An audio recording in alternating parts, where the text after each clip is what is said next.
Hello everyone, how are you? If you guys doing fine and doing good at home? Okay, masih lagi dalam bab electronics. So hari ini saya akan masuk tentang transistor. Okay, sebelum saya pergi dengan lebih lanjut tentang transistor ni, saya mau refresh balik dulu. Okay, apa yang kita telah belajar sebelum cuti pertengahan tahun hari itu. Okay, so saya sudah tentang semiconductor. Okay, so semiconductor ada berapa jenis? Ada 2 jenis. Okey, iaitu jenis P dan jenis N. So ini pembawa charge majoritinya adalah lohong atau kita kenali sebagai positive charge. Okey, yang ini adalah pembawa majoritinya adalah elektron. Okey, so that's why dia bersimbol N. Okey. So kita sudah tahu hasil daripada gabungan bagaimana dua jenis semiconductor ini wujud adalah disebabkan oleh proses pendopan. Dan apabila kita gabungkan dua jenis semiconductor P dan N ini, kita sudah tahu kita boleh hasilkan satu diode. So hari ini juga sama juga hasil daripada gabungan semiconductor jenis P dan N ini, dia akan menghasilkan satu lagi komponen electronics, yaitu transistor. Transistor. Transistor ni terdapat dua jenis transistor. Transistor yang pertama dia adalah jenis NPN. Dan yang kedua adalah PNP. Maksudnya di sini digabungkan dua jenis semiconductor jenis N dan satu semiconductor jenis P. Manakala PNP pula digabungkan dengan dua semiconductor jenis P dan satu jenis N. So maksudnya dia macam ini. Digabungkan NPN. Dan ini pula adalah PNP. Huruf kecil semua. So bila ada tiga semiconductor digabungkan, maksudnya dia mempunyai tiga terminal lah, tiga kaki. Sama juga di sini. So tiga kaki. So transistor ni dia ada tiga terminal. Atau kita cakap dia sebagai tiga kaki. So setiap kaki ni dia mempunyai nama.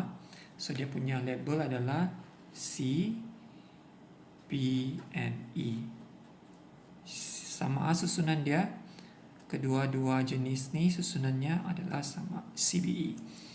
C ni stands for collector, atau dalam bahasa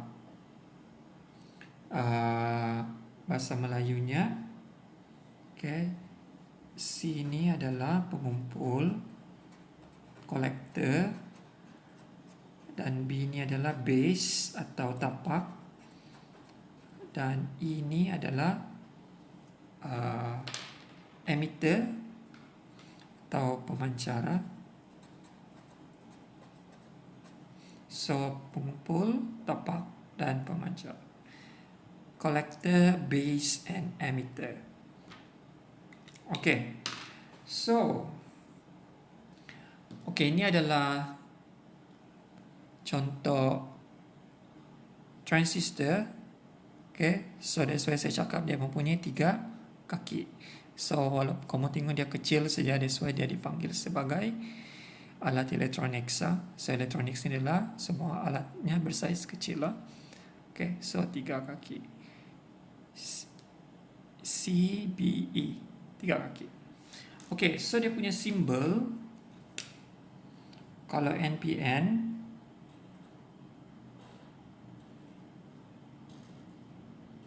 tiga kaki ya.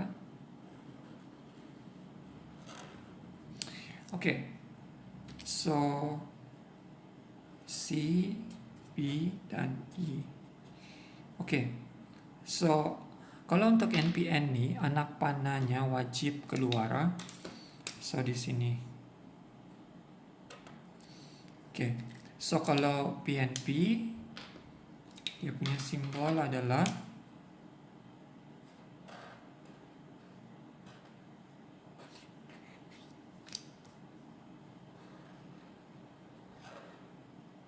So C, B dan E. Okey. So dia punya simbol adalah masuk. Okey, ini membezakan transistor NPN, PNP dia punya simbol adalah anak panah ni. Kalau anak panah bagi PNP, NPN, so dia adalah keluar anak panah dia. So di sini anak panahnya masuk PNP. So anak panah ni merujuk kepada arah pengaliran arus dalam litar. So transistor cuma akan berfungsi jika arah anak panah ini sama dengan arah arus yang disambungkan kepada bateri. So arah pengaliran tu wajib sama baru transistor berfungsi. Itu syarat yang pertama. Ada syarat kedua lagi. Okey. So bagaimana transistor ni berfungsi? Okey, so kita tengok di sini. Okey, so ingat ini simbol NPN dan ini simbol bagi PNP. Terdapat dua jenis transistor hasil daripada gabungan semikonduktor jenis P dan semikonduktor jenis N. Okey, susunan ini wajib tetap CBE juga bagi kedua-dua jenis transistor.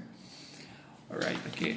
So ini adalah satu litar, hopefully kamu nampak.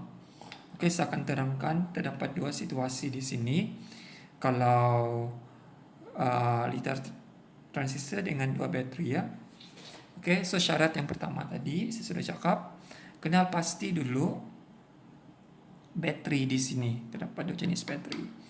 Okey, kamu sudah dalam litar ni, okey, kamu kenal pasti dulu So kalau kamu tengok sini terminal positif negatif, so arah arus elektrik mengalir daripada sini.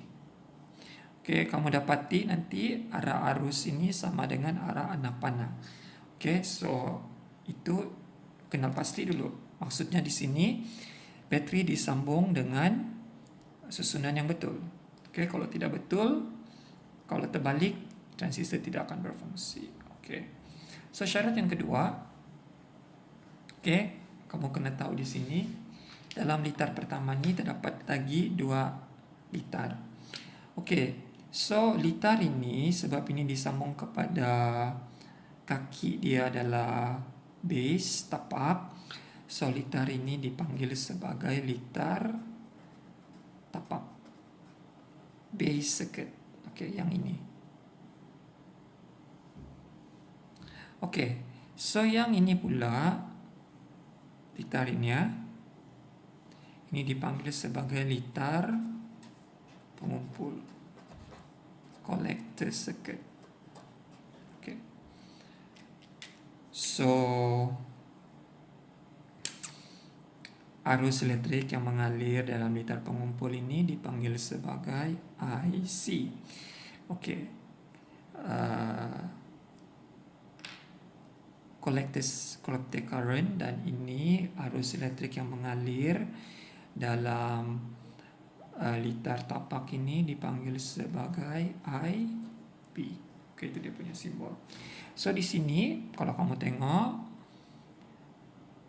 IB bergabung dengan IC, so itu adalah IE.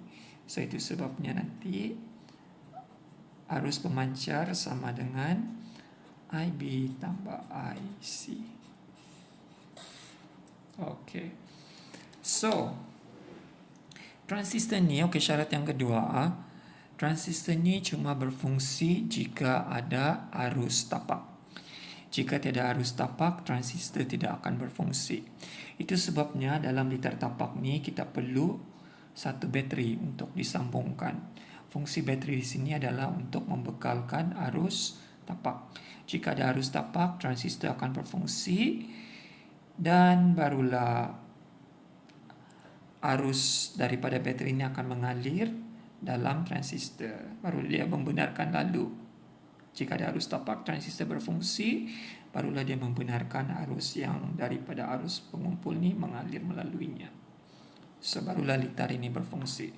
So yang pertama wajib ada arus tapak. Jika ada arus tapak, transistor berfungsi, barulah keseluruhan litar ini akan berfungsi. Okey.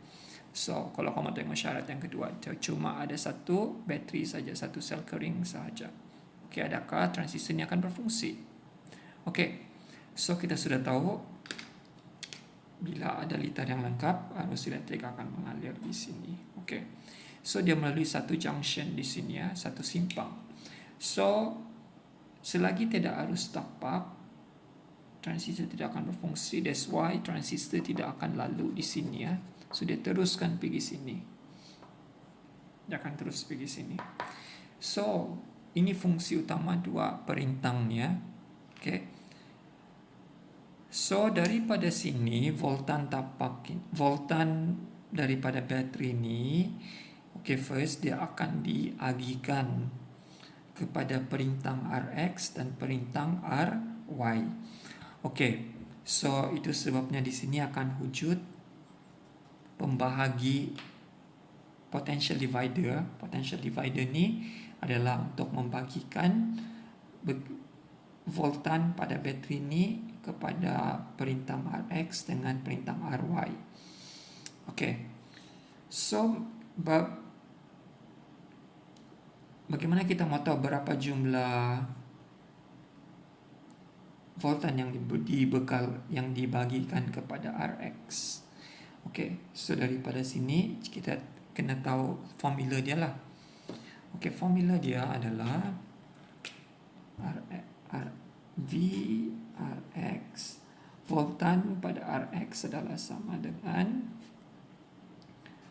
Rx per Rx tambah Ry darab dengan V keseluruhan dia.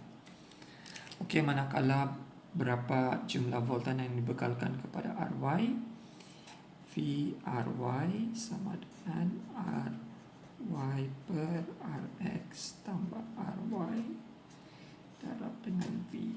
Okey. So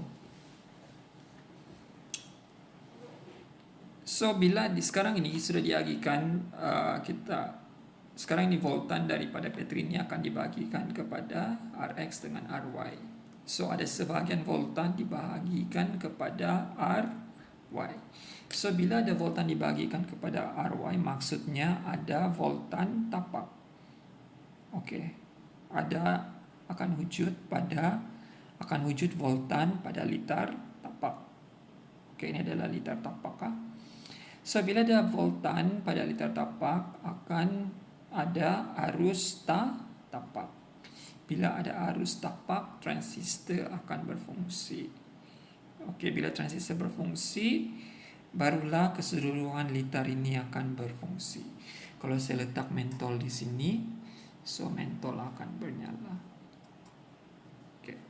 So senang je mau faham.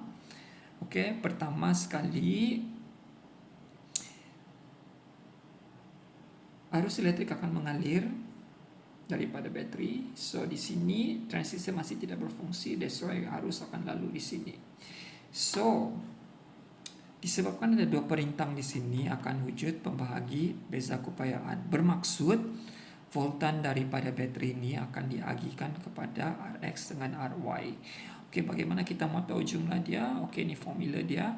So bila ada voltan dibagikan kepada Ry, maksudnya ada voltan tapak. So bila ada voltan tapak pada litar tapak, ada arus tapak.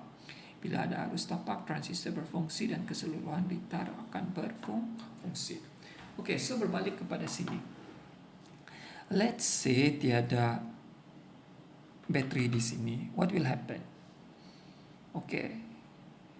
So bila tiada bateri di sini, tiada voltan tapak. Jika tiada voltan tapak, tiada arus tapak, transistor tidak berfungsi.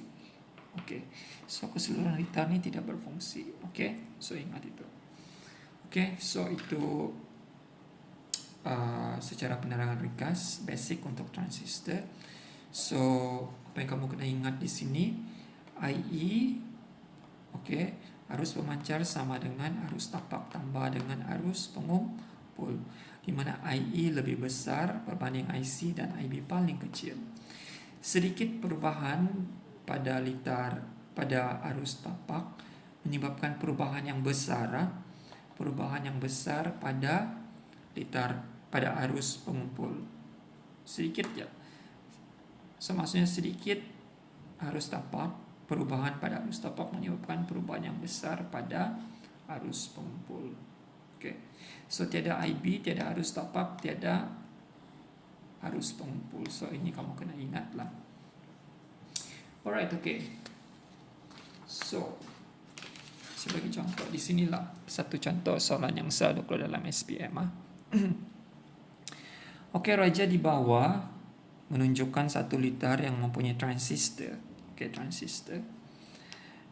Mentol bukan mentol. Mentol boleh dinyalakan apabila beza keupayaan pada perintang P adalah 2 volt dan nilai rintangannya ialah 10 kilo ohm. Hitung nilai maksimum rintangan S supaya mentol boleh dinyalakan. Okey, so kita sudah tahu mentol bernyala, mentol akan dinyalakan apabila di sini adalah 2 volt dan dia punya rintangan adalah 10 kilo ohm. Alright. Okey, so kita sudah tahu di sini ini maksudnya daripada 6 volt ini kita sudah setuju tadi. Okey, disebabkan dua perintang ni akan wujud pembahagi beza keupayaan. Maksudnya daripada 6 volt ini akan dibahagikan di antara S dengan P.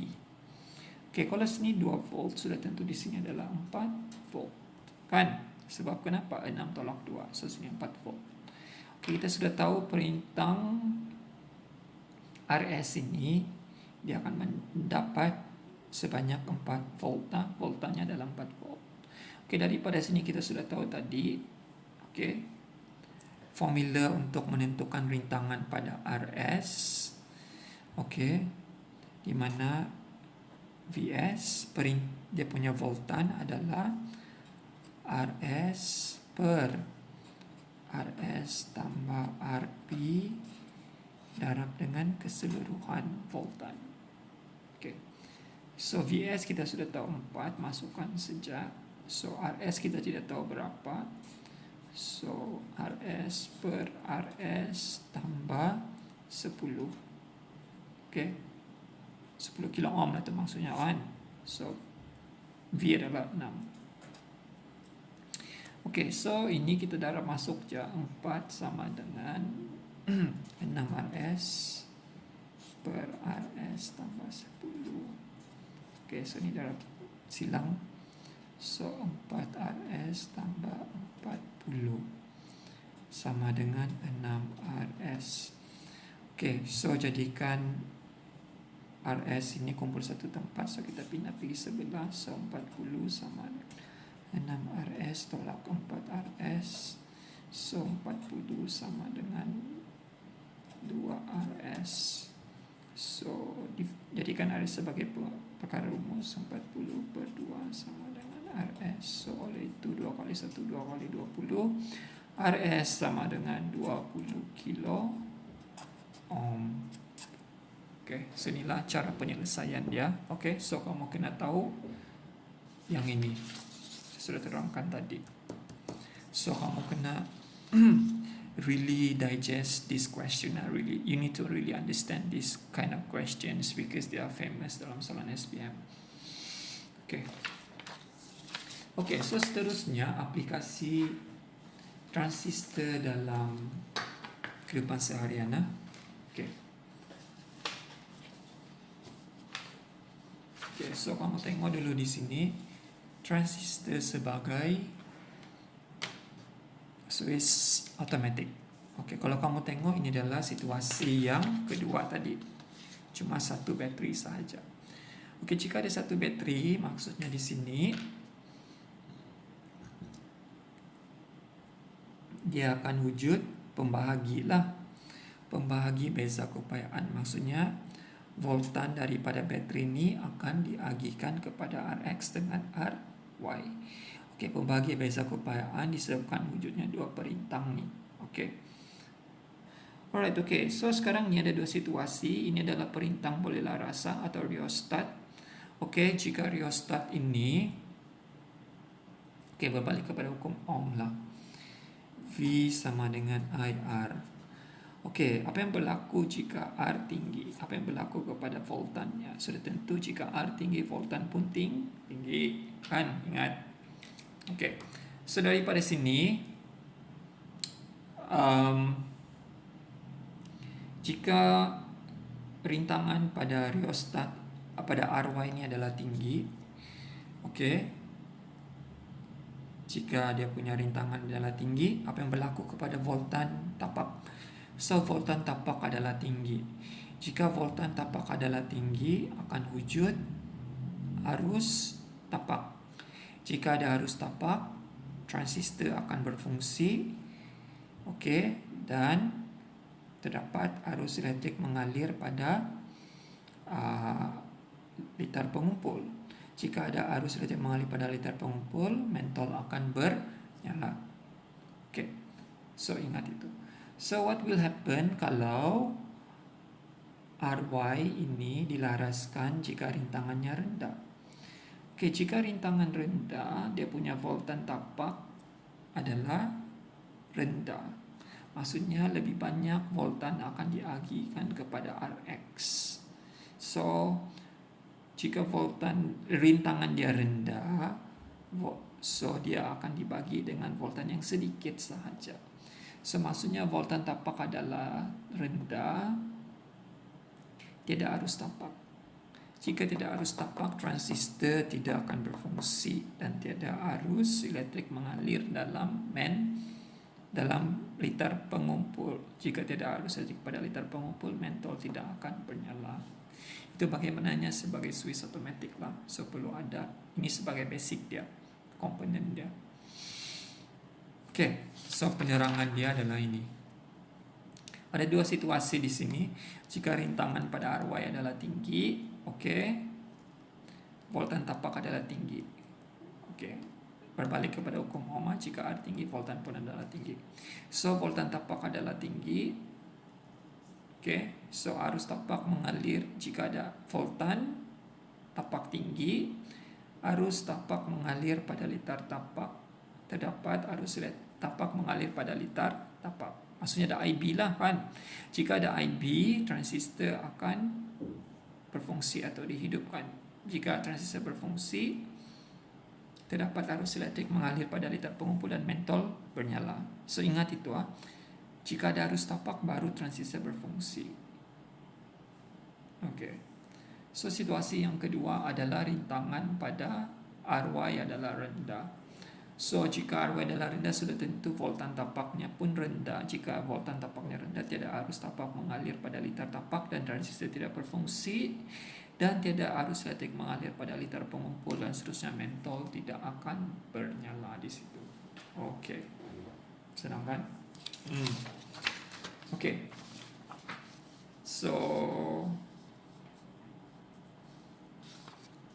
yang kedua adalah yang inilah. Yang kedua. Okey, switch menghidupkan lampu. Okey, so sebagai switch menghidupkan lampu ni, kamu perlu satu lagi komponen elektronik. Okey, ini adalah dipanggil sebagai LDR ni dalam bahasa Inggeris, light dependent resistor, atau dalam bahasa Melayunya perintang peka cahaya, PPC ya. Okey, so PPC ni kamu kena ingat bagaimana dia berfungsi. Kalau pada waktu siang, rintangannya rendah. Pada waktu malam, jika ada pada waktu malam rintangannya tinggi. Okay. So maksudnya di sini adalah switch automatic. Maksudnya switch menghidupkan lampu pada waktu gelap, dia automatically lampu akan dihidupkan. Pada waktu siang, lampu automatically padam. Okay, so pada waktu malam, dua situasi lah. Pada waktu malam dulu. Pada waktu malam, kamu sudah tahu PPC ni rintangannya tinggi pada waktu malam. So bila disebabkan ini ada satu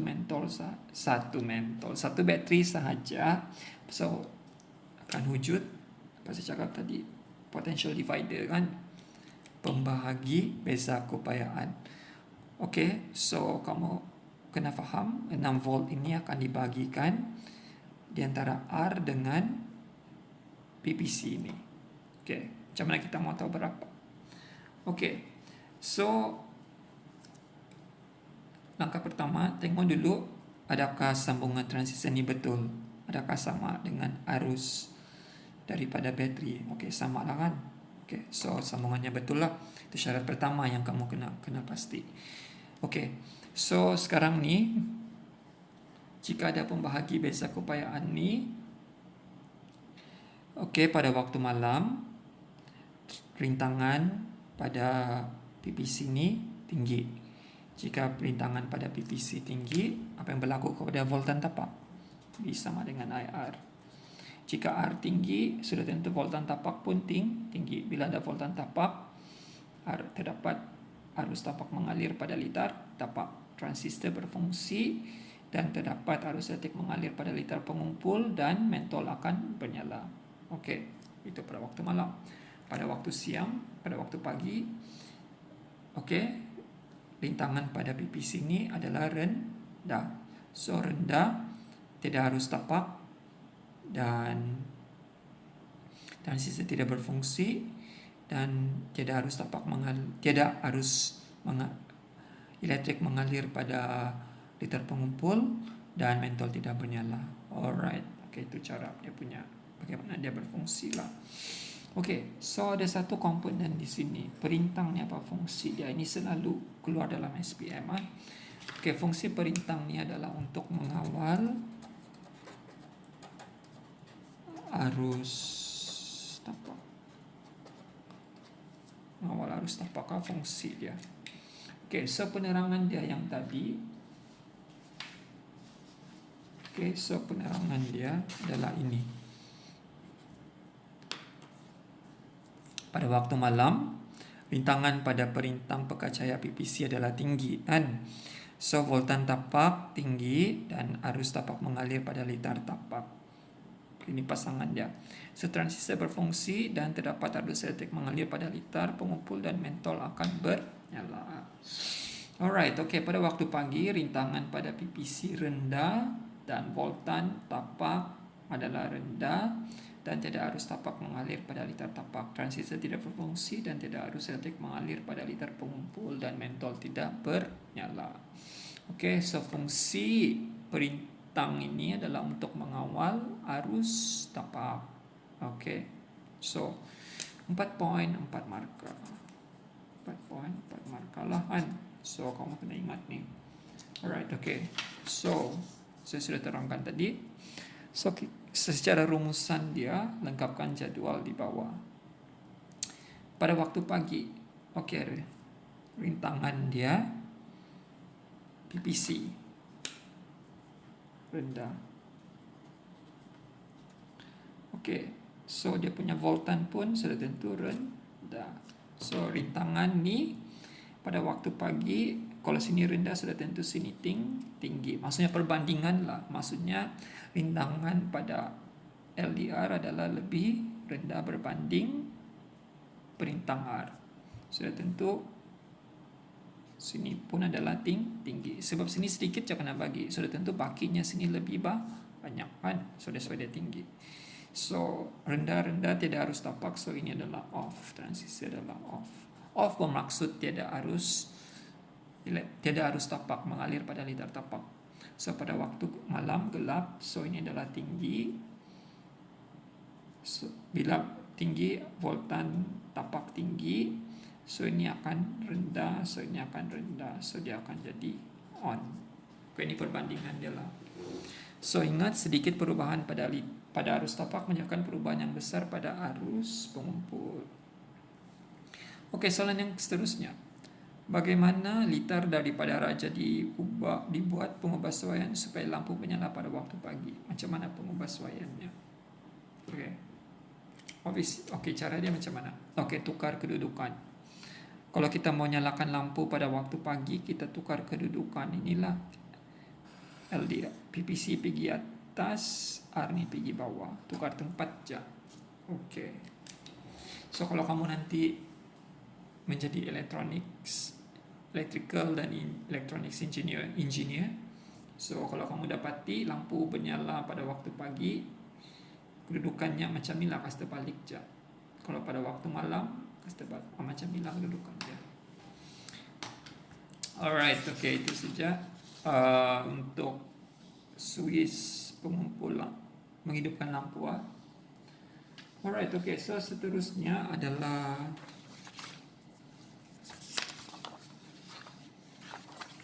switch pengumpul haba, pengawal haba, sorry. Okay, ini untuk mencegah kebakaran lah kan. Okay, so untuk ini kamu tengok di sini, ini ada thermistor. Thermistor ni atau perintang peka haba, thermistor. Okay, thermistor ni berfungsi pada waktu sejuk dan panas. Kalau panas, dia punya rintangan rendah. Kalau pada keadaan sejuk, rintangannya tinggi. Okay, saya tulis sinilah. Rendah untuk thermistor pada sejuk lah. Sejuk, rintangannya tinggi. Pada waktu panas, rintangannya berkurang. Alright, okay. So di sini kita sudah tengok kedudukannya di atas. Okay. So pada keadaan panas lah jika ada berlaku kebakaran kan. So kita sudah tahu rintangannya rendah. Okay. So ada satu bateri di sini. So akan wujud pembahagi beza keupayaan. Pembahagi beza keupayaan maksudnya voltan daripada bateri ini akan diagihkan kepada thermistor dan rintangan R di sana, perintang R di sana. Okay, so sekarang ini kita sudah tahu jika pada waktu panas, jika ada berlaku kebakaran, rintangannya adalah rendah. So maksudnya di sini lebih tinggi lah, rintangan R lebih tinggi berbanding thermistor. So jika sini adalah lebih tinggi, sudah tentu voltan di sini adalah lebih tinggi kan, sebab berbalik kepada V sama dengan IR.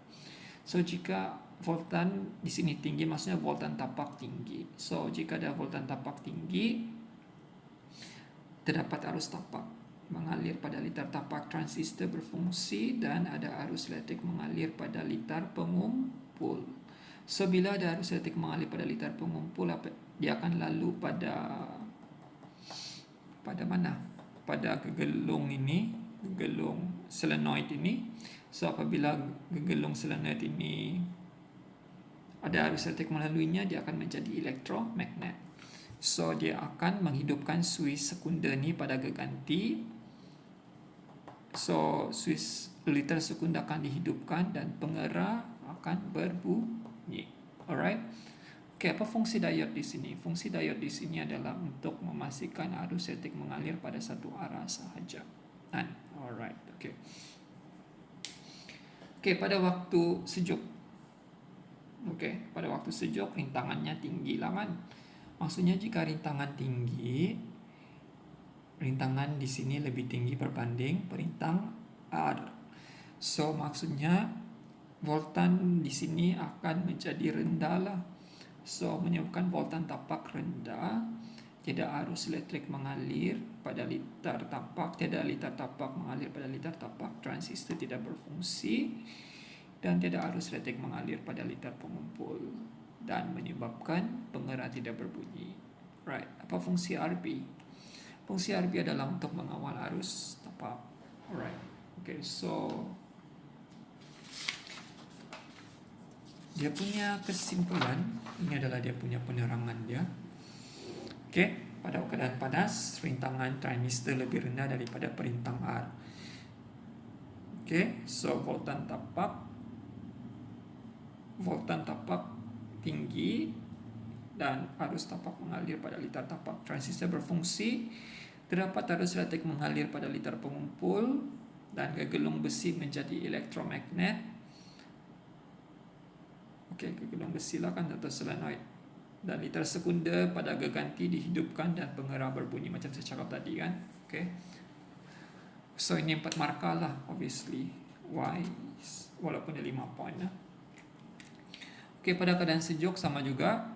rintangan transistor lebih tinggi daripada perintang R, voltan tapak rendah dan tiada arus tapak mengalir pada litar tapak. Transistor tidak berfungsi, tiada arus elektrik mengalir pada litar pengumpul dan pengeras tidak berfungsi, tidak berbunyi. Okey, apa fungsi RB untuk mengawal arus tapak? Alright. So kamu kena ingat itu. Transistor perintang pekahaban ni, perintang pekahaban nama lainnya, jangan kamu terkejut. Nanti kamu ingat transistor dengan perintang pekahaban ni berbeza. Dia sebenarnya benda yang sama.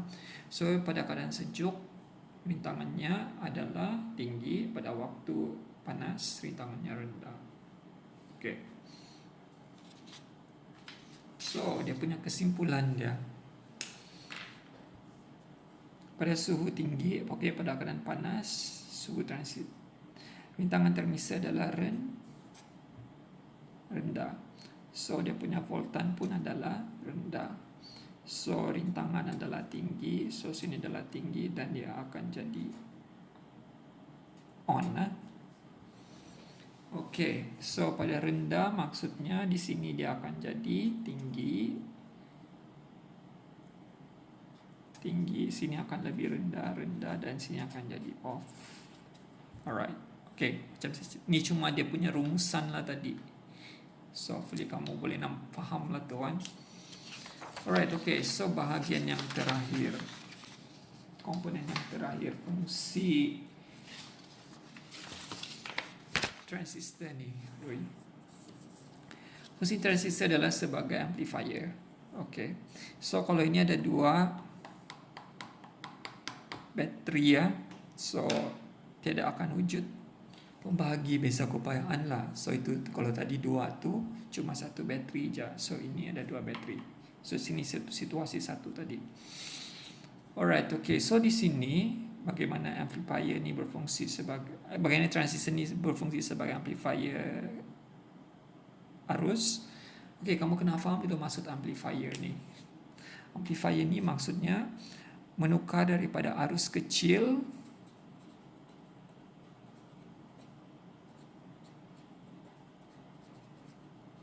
supaya dia menjadi besar. Arus yang lebih tinggi lah maksudnya. Okay, kita boleh guna transistor. Okay. So, kamu sudah tahu transistor cuma berfungsi jika ada arus tapak. So, bateri di sini dia adalah untuk membekalkan voltan lah pada arus tapak. Tapi di sini ada arah, perintang boleh laras atau rheostat. So, rheostat ni dia mengawal voltan pada arus tapak. Okey, so kalau di sini rintangannya rendah, apa yang berlaku kepada arus tapak? Okey, berbalik kepada V sama dengan IR. Okey, so kalau R tinggi, apa yang berlaku kepada I? I akan rendah. Betul? Kalau ini tinggi lah, obviously. So, dia berada song-song kan. So, kalau kita laraskan rintangannya menjadi rendah pada rheostat ni, arus tapak akan menjadi tinggi. So, maksudnya arus tapak yang mengalir pada litar tapak adalah tinggi jika R ini rintangannya direndahkan, arus tapak tinggi, transistor berfungsi, dan perubahan yang kecil pada arus tapak menyebabkan perubahan yang besar pada arus pengumpul. Itu maksudnya menukar daripada arus kecil kepada arus besar. That's why transistor bertindak sebagai amplifier. Okey, siapa fungsi R1? R1 fungsi dia adalah untuk mengawal arus tapak. Okey, so ingat tu R1. Okey, so dia punya ini dia punya rumusannya tadilah. Okey, apabila rintangan R dikurangkan, voltan tapak tinggi.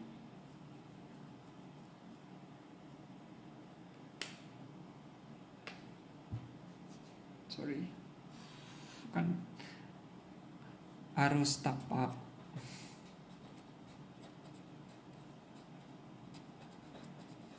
tinggi daripada V sama dengan I R. I berkadar songsang dengan 1/arah daripada hukum Ohm. Apabila tangan R dikurangkan, arus tapak tinggi. So, terdapat arus tapak mengalir pada litar tapak. So, transistor berfungsi.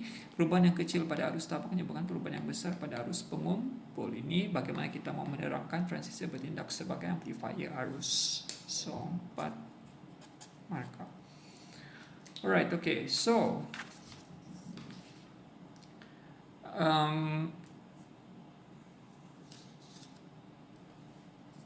contoh soalan. Penerangan sudah terang tadi. Namakan jenis transistor yang digunakan di atas. So, obviously nampak anak panah dia keluarkan. So, ini adalah jenis NPN. Okay, wajib macam tu. Apa yang berlaku kepada bacaan miliammeter di sini dan micrometer apabila rintangan R dikurangkan? Okay, apa fungsi miliammeter dengan micrometer? Ni, micrometer. Fungsinya adalah untuk mengukur arus. So, bila ini dikurangkan, arus tapak tinggi dan arus pengumpul pun tinggi. So, bacaan pada emitter akan bertambah lah, obviously.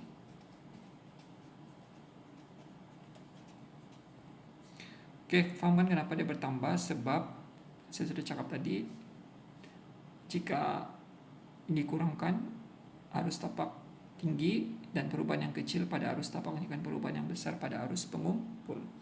Terangkan maksud on pada transistor tersebut. On maksudnya terdapat arus tapak mengalir pada litar tapak.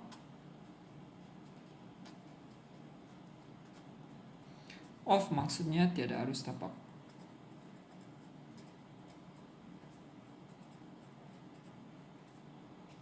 Mengalir pada litar tapak. Apa fungsi rheostat R? Okey, fungsi rheostat R adalah untuk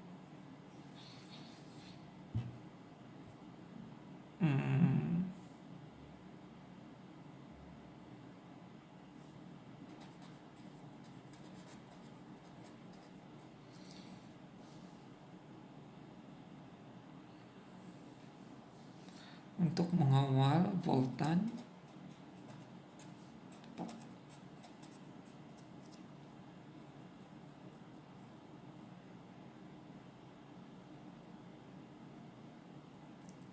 So, ini fungsinya adalah untuk mengawal arus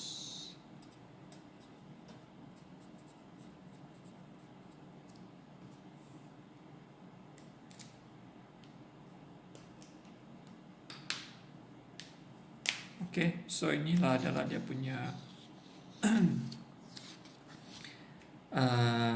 terdapat 3 aplikasi transistor dalam kehidupan seharian. Okey, 4 sebagai switch automatik, sebagai switch pengawal cahaya, switch pengawal haba dan transistor sebagai amplifier.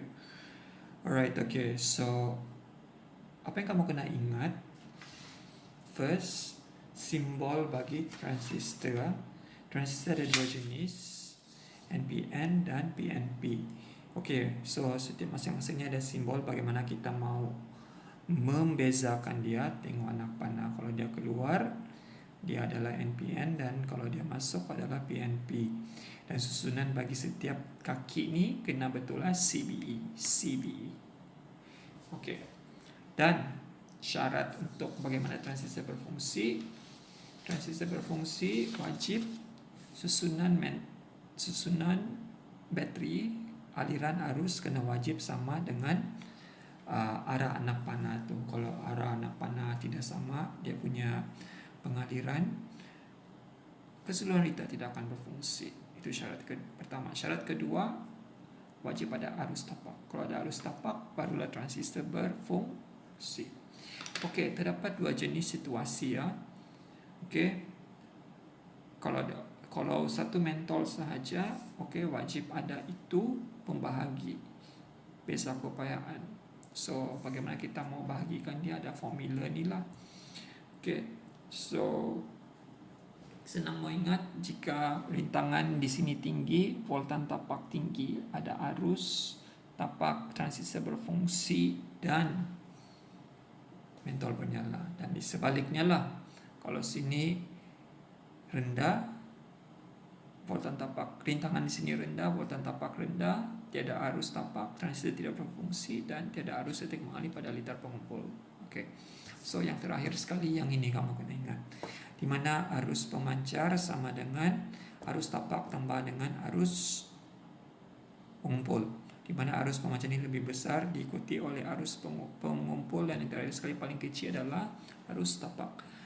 Sedikit perubahan pada arus tapak menyebabkan perubahan yang besar pada arus pengumpul. Tiada arus tapak, tiada IC, dan tiadalah transistor berfungsi. Alright, okay, itu dia punya rumusan untuk hari ini. Hopefully you guys understand. Okay, transistor ni terhasil daripada gabungan semikonduktor jenis P dan N, sama juga dengan diode. Okay, so ada satu bahagian lagi, iaitu gate logic yang saya akan ajar hari Jumaat hari ini. So baru kita habis bab untuk electronics. Okay, that's all for today. Thank you very much.